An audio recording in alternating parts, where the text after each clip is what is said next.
Meet that guy who has just Okay, disappeared. okay. Sorry for that, guys. So now we begin. So if you have somewhere to write.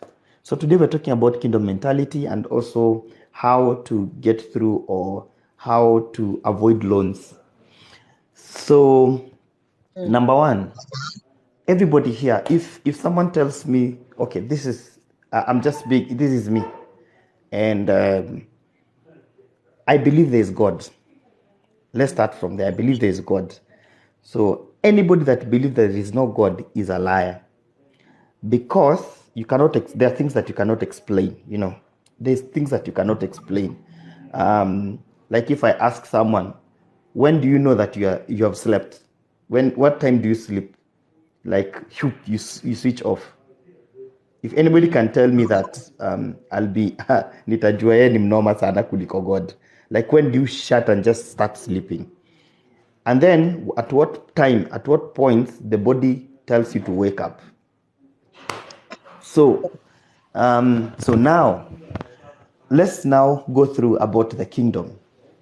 So in a kingdom there are three things. There is a king, there's a domain, and there's a mandate. So now this will help you to understand who you are, to understand the capacity that God has given you to conquer where you are right now. So number one, nimesema, in the kingdom there is a king, there's a domain, there's a king, there is a domain, and there's a mandate. So let's start with the domain. So what is the domain? You'll be shocked. Domain are two things. One is the mind, and number two is the physical area that you have. These are the things that I've learned for the last 7 years, and they are working. Ladies and gentlemen, they work. Wow, it works. It works. So now we've done domain. And let me tell you guys, your mind is the most unexploited continent in the world. Your mind is the most unexplored continent. You can go to any country, you can go to any whatever. But the mind is the most unexplored continent in the world. Sio tumemalizana na domain, tumekuja mandate. So mandate, God is relational. As in, God is relational. Sawa sawa. So with the mandate, what has God given you? A mandate that God has given you. So I will start by going back to Genesis. Okay? So God created Adam, and he told Adam. So nakumbuka nyawe, by the today we're going to give some gifts, Sindio? Sindio? Yes. Ati last week ulikuwa umesema niulize maswali, kuna tu nini hapa kule. Yes. Tunapeana Yes. gift. Yes. So the first person who will answer this question, tuko na sombili yako. At least upate breakfast. Kama si breakfast, yes. So now, in the story of creation, I'm basing it on verse chapter 2. I'm not being a preacher, and I'm not a motivational speaker. God created everything in the Garden of Eden, except one thing. He never let it happen. One thing. So if anybody can answer that, so mbili ni yako. Winbox nyawe namba yako. We sort it now. There is something that God never created or never brought. Sin, no. The tree of knowledge, no. You'll be shocked, ladies and gentlemen. That's now where the mandate comes from. The woman, no. Whoever will get it, Job, no. There was something he said, he will not know. After he created the man, pardon your question. Okay, let me repeat again. God created the man. Aka create the man. Actually, the answer is in chapter 2. Free will, no, not labor. So this is what God said. I will not give this I will not give this. Not a woman, not knowledge. Finished product, no. Actually, it's in chapter 2. A finished product, no. Because that's where the mandate of a man is. That's where the mandate of a man is. The human. Wisdom, no. No. Okay. Hiyo second floor. Sijui tujibu. Tupatie wengine watatu. Alafu Watatu sweat, no. niandike. Clothes, no. Clothes, no. So this is it. Okay. So this is what not yet. Mind, no. Work hard, no. Ability to Thank know you for good and bad, saving no. money. No. Thank you for saving our money. Yes. So this is what God said. God never created rain. And this is what the Bible says. He never created the rain because there was no man to till the land. So imagine if you want God to release the rain, you need the man to till the land. So even before creating the man, God never gave rain because there was no man to till the land. So what is the mandate of a human being? So that's where the mandate is. That rain was not even in my head. Mmefungua wewe kutafuta. Pole Sylvia. So this is it. Now, I want you guys to understand this. The God's kingdom, I'm not preaching the way it is done, because I'm trying to tie with what Nyawera was talking about. So this is it. The kingdom of God is a kingdom of commonwealth. Commonwealth. So if you understand the commonwealth is, the principle of a commonwealth is this. You cannot own anything, but you can access everything. So you come out to make sense. I don't know if I'm making sense. A commonwealth, you can access everything without even ownership. This is an example that I can give. There is a plot of land that is 2 million. You want to go and plant maize in a plot of land. So now, okay, sitaki kwenda sana drunk, sitaki kwenda sana mali unaenda. Sitaki kukua saa tukue ni preaching.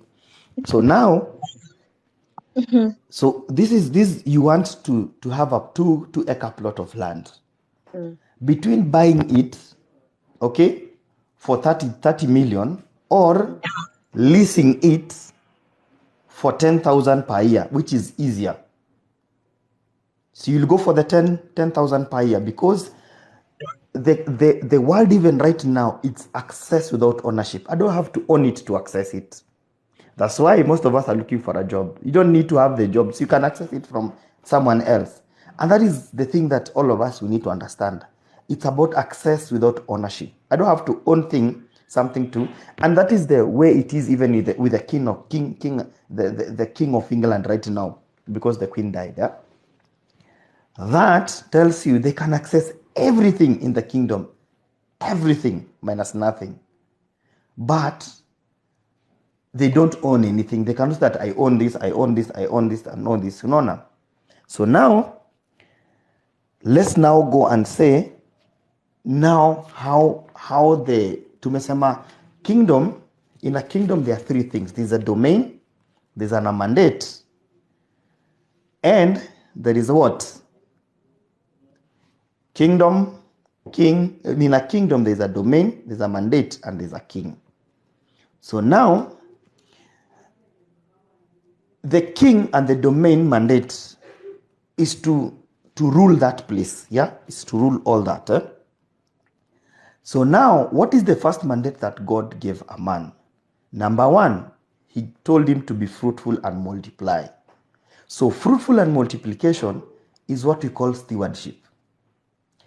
I always tell the people like this.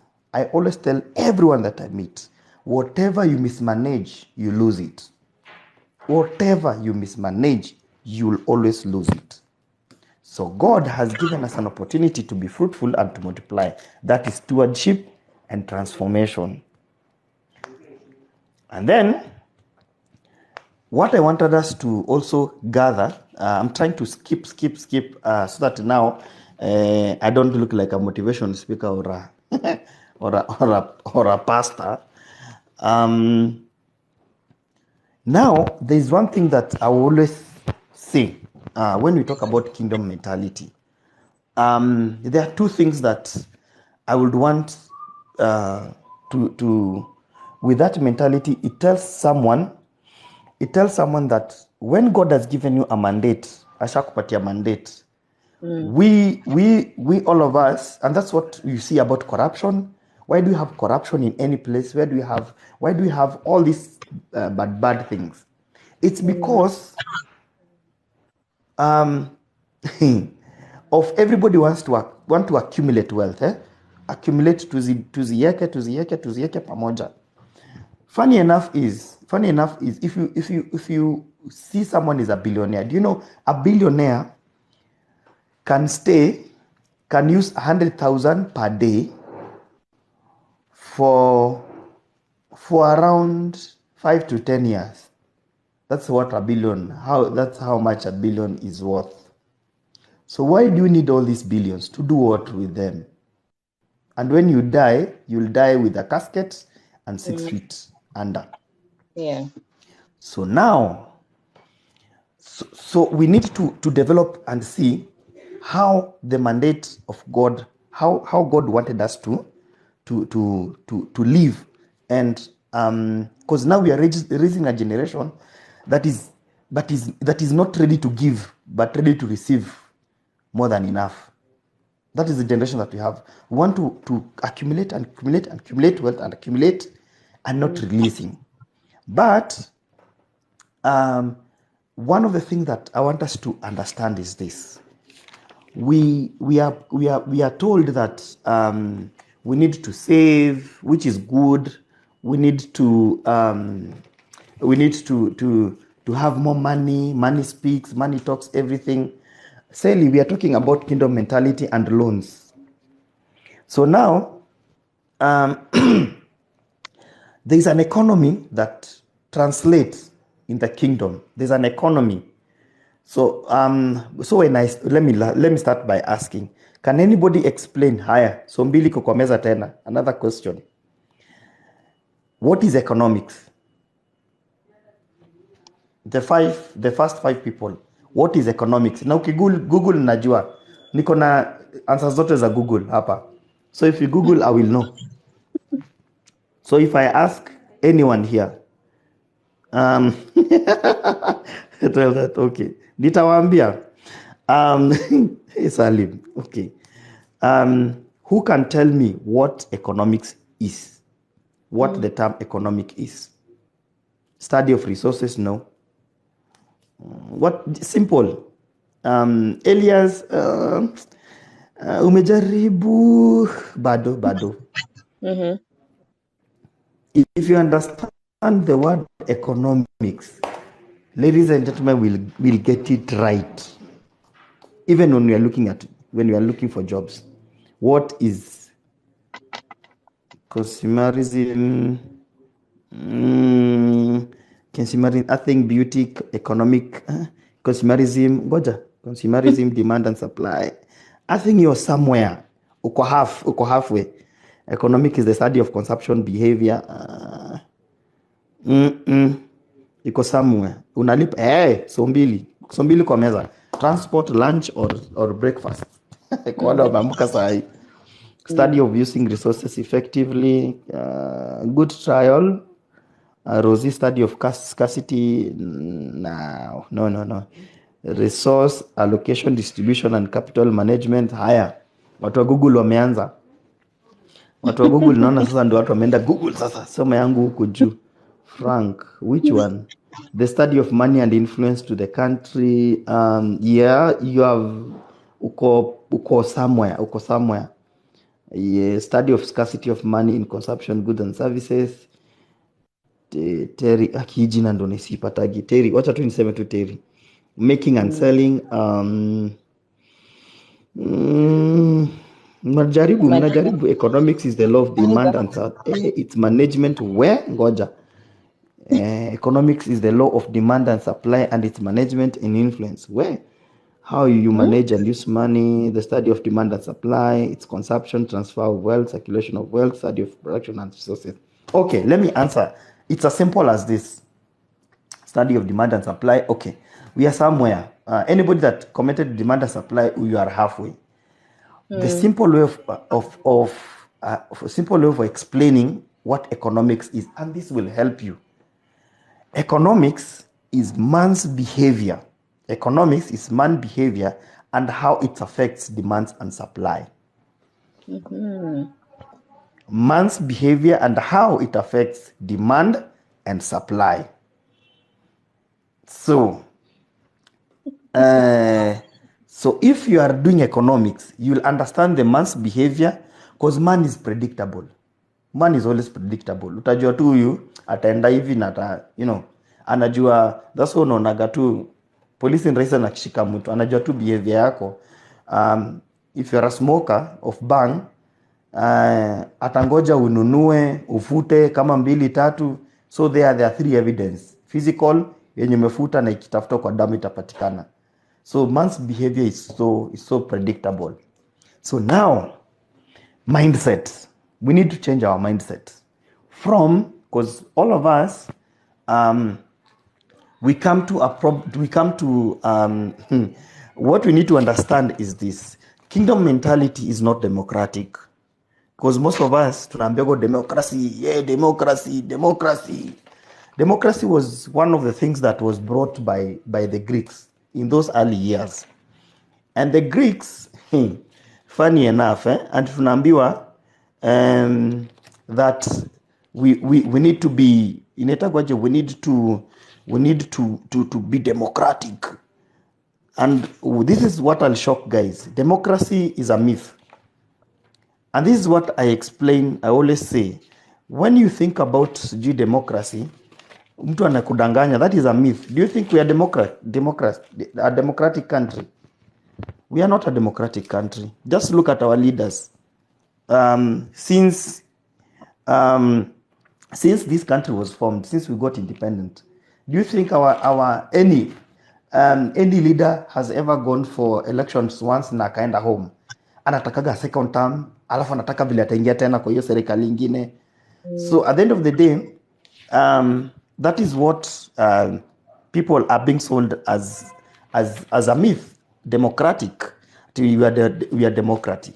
We are a democratic country, which we are not.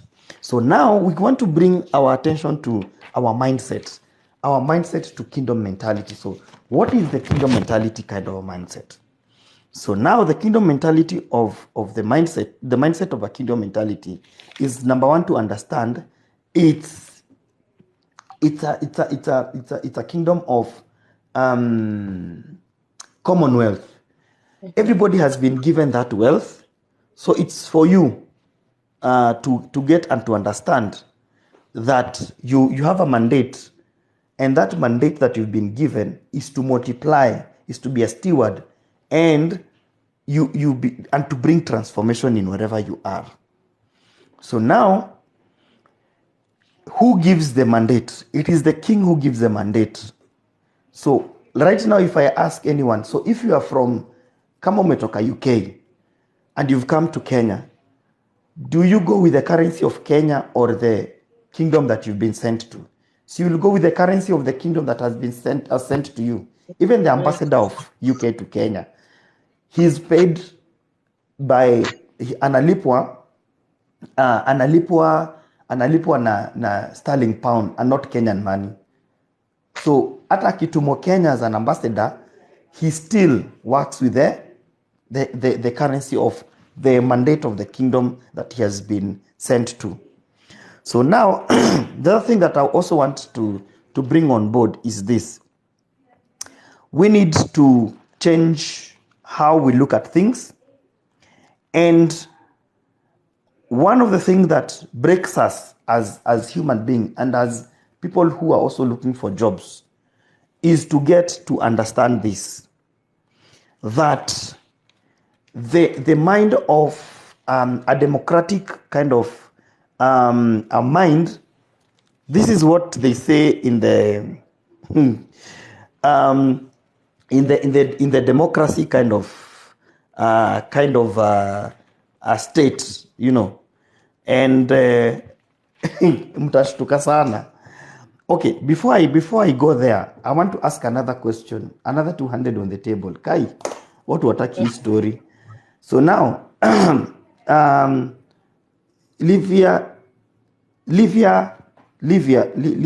or Odongo. We are talking about my brother got a techno brain job from your platform. You want to say, oh yeah, this is for Nyawe. Nyawe, say hi. Hi, Yeah. Livia. Hi. Yeah, Your yeah, brother yeah, got job at Techno Brain. Hey, that's another win. Yes. Every time he comes Yeah, on, he yeah. says, people who got jobs. Thanks so So much, now, Livia, for that info. so let me ask a question. Si everybody anajua a sheep, kondo. Sheep. A sheep, kondo. So sheep, they give birth to either one or two. Ikienda sana inapata watoto wawili. But a dog gives birth like 4 to 5 times in a month. Okay? So why do we have more sheep than dog? Why do we have more sheep than dogs? And dogs, when they give birth, they give between 4 to 6 to 12 puppies. Well, the agenda of today is kingdom mentality and loans. So, I'm asking a question.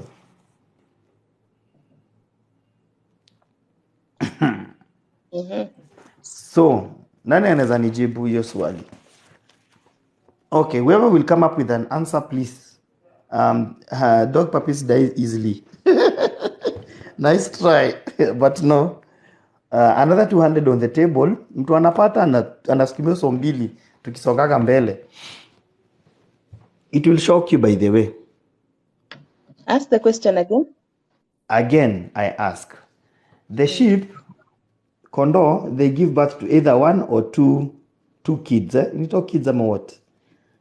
Then, or lamb, they give whatever to a lamb. But dogs, they give birth to 4 to 6 puppies. But why do we have more sheep than dogs? Because dogs are more useful than sheep. Sheep are kept in large numbers and encouraged. Hey, but you got an idea, that's a good one. Yeah, Kevin. Dogs are careless, no gestation period differs, their lifespan, no laleti. We have more sheep than dogs because the sheep are well domesticated. Yani, they take care of within. Okay. Okay. Because I believe sheep is more productive. Because we take care of sheep and forget about the guy. The dogs die mostly because of parvo guy. Parvo disease ni gani tena? Hey, Cottonelli, what is parvo disease? It's easy to maintain sheep and dogs. No. Guys, you'll be shocked. Okay. So now, it will shock you. Do you know why we have more sheep than dogs? It is very simple. Fertility in dogs is high because the sheep move in large numbers. Because the dog is lower to man than sheep. So they die. Their work and use in the society. Oh yeah, they die. Okay, that's another good perspective. The simple answer is this, ladies and gentlemen who are listening. The only thing that the sheep has against the dog is very simple. The sheep wakes up early in the morning. There is a blessing of waking up in the morning. If you want to multiply, wake up in the morning. What informed you that answer? It's very simple. Because when the sheep is waking up at 4 a.m., the dog is going to sleep. That's why you have the dog sleeping during the day, while the sheep wake up in the morning and inaenda kulala at very late. It sleeps at 10, ikienda sana 10 p.m. Yes, Sally, yes. There is a blessing of increase when you wake up in the morning, early in the morning, not waking up early in the morning. Yes. That is the only secret that the sheep has against the dogs. It wakes up very early in the morning. And we need to change our mindset. Salsa Haki, he knows about Kai. That's my sister, by the way. Subra is my sister, my blood sister. Hi, Subra. Uko poa? All the way from Dubai. Subra is my lovely sister. Yes. From all the way from Dubai. Please follow So me. now we are back. Dubai. Yes. Follow Nyawera. Yes. That's my sister from Dubai. So now, sheep wa Salsa best friend Aki unanikumbusha mbali. Alishare my story. Ameshanikumbusha. I used to take care of the sheep, by the way. Those are the things that I learned. The sheep wake up very, very early in the morning. And that's the secret they have. Yeah, so yes, that's the secret they have against the dog. So we are back to the mentality of democracy. So democracy that I said, it was built by the Greeks. And democracy is perceived reality, thinking that we are free and equal. Mnanipata, thinking that we are free and equal, but democracy is a perceived reality. And then you say like you want freedom and equality. And it's very simple. They say protect the weak against the strong. That is freedom and equality. So now let me tell you what the democracy says. The real thing about democracy. Democracy says this: the system is built to protect the strong from winning. Okay? The system is not built to protect the. Okay, let me repeat.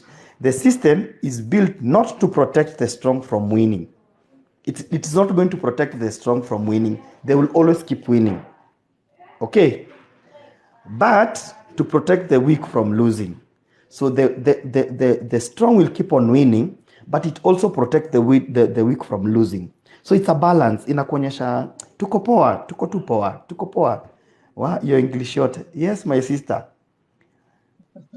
The system it's not to protect the strong from winning.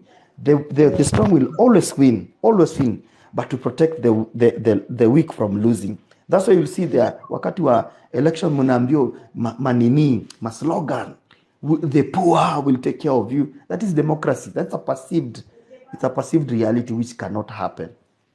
So now, with all that understanding, I lost him again. Oh no. Just a minute, sorry. I lost you again. Wacha tumtafute. Arudi tena. Alright, you're invited, Salsa. okay, I'm sorry guys. Let me now use my data. My office Wi-Fi is misbehaving. Let me just use my data. I have enough data. Don't worry. It will take us. Okay. So one of the biggest challenge is this, that the kingdom mentality in a way fight democracy. And this will help us to understand why we are here. Some of us, we don't have jobs. Some of us don't have opportunities and all that. So now, why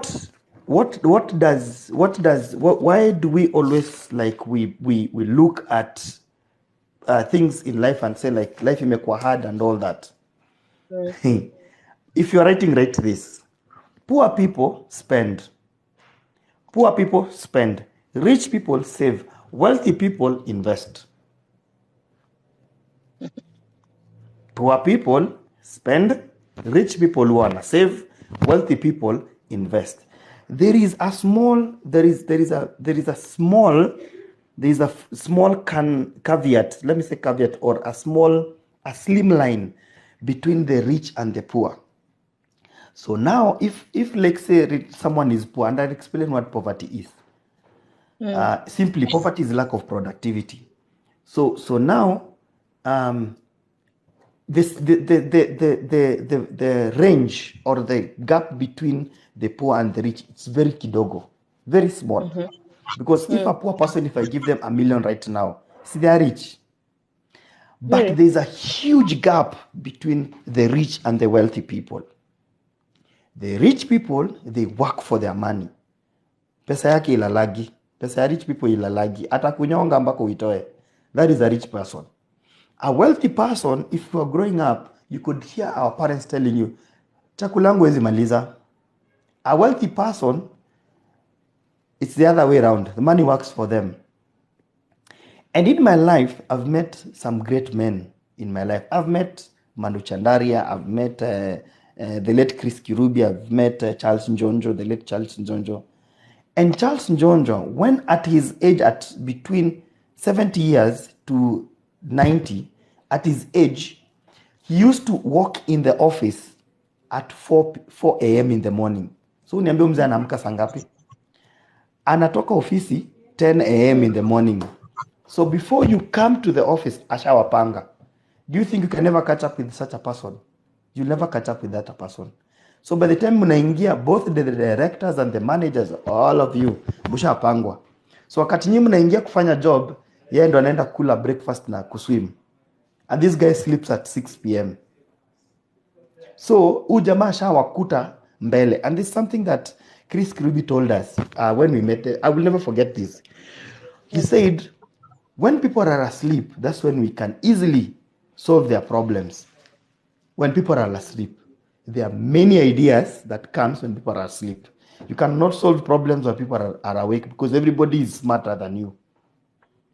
Imagine Chris Kirubi, hako pens, hako, biros, vitu kidogo kidogo tu. Look at Manu Chandaria, tissue. Hakuna vile utakosa kutumia tissue. You need a tissue in your house. You need a tissue. Ladies, you need your tissue in your bags. As men, sometimes because tissue, it's everything. You up your desk through the tissues, you know. Jamaa, Manu Chandaria, the one that ka sample ka tissue, kale kamoja, ka 25 bob, ka 30 bob, inauzwa State House 200. That one piece, it's sold at 200. The same State House. Because I've been also State House value in a change. So look at these guys. They are bringing an industry out of a tissue paper, out of a biro, hako pen, you know. So now, let me say now, most of us, we are told to save, which is so good. Even in savings, there are two mindsets of savings. One is a hoarder's mindset. And number two is accumulator mindset.